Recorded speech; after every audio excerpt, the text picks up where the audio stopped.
নমস্কার সবাইকে, প্রতিমা ভেজ কুকিংয়ে সবাইকে স্বাগতম। আজ আমি তোমাদের সাথে মিষ্টি আলু সেদ্ধ রেসিপি শেয়ার করব। এই মিষ্টি আলুটা পরিষ্কার করে ধুয়ে নিয়েছি। এবার ফুটন্ত জলে মিষ্টি আলুগুলো দিয়ে দেব। আমি হাতে হাতে দুইটা দুইটা করে দিয়ে দিচ্ছি। মিষ্টি আলুগুলো দেওয়া হয়ে গেছে। এবার দিয়ে দেব কিছুটা পরিমাণে লবণ। লবণটা দেওয়ার কারণে মিষ্টি আলুগুলো সেদ্ধ হবার পর খেতে ভালো লাগবে। এবার ঢাকনা দিয়ে ঢেকে দেব।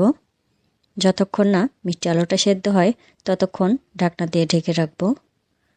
মিষ্টি আলুগুলো সেদ্ধ হয়ে গেছে। এবার ঢাকনাটা তুলে একটা কাঁটা চামচ দিয়ে দেখাচ্ছি মিষ্টি আলুগুলো কী পরিমাণ সেদ্ধ হয়েছে।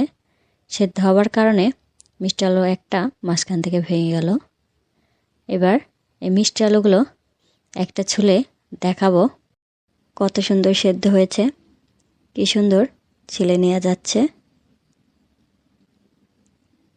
একটা ছিলে নিয়েছি। এবার আমি খেয়ে দেখাবো কেমন।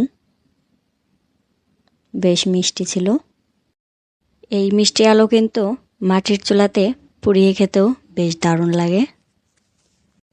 আজকের এই রেসিপিটা তোমাদের কেমন লাগলো অবশ্যই কমেন্ট করে জানাবে। সবাই ভালো থাকবে, সুস্থ থাকবে। নমস্কার।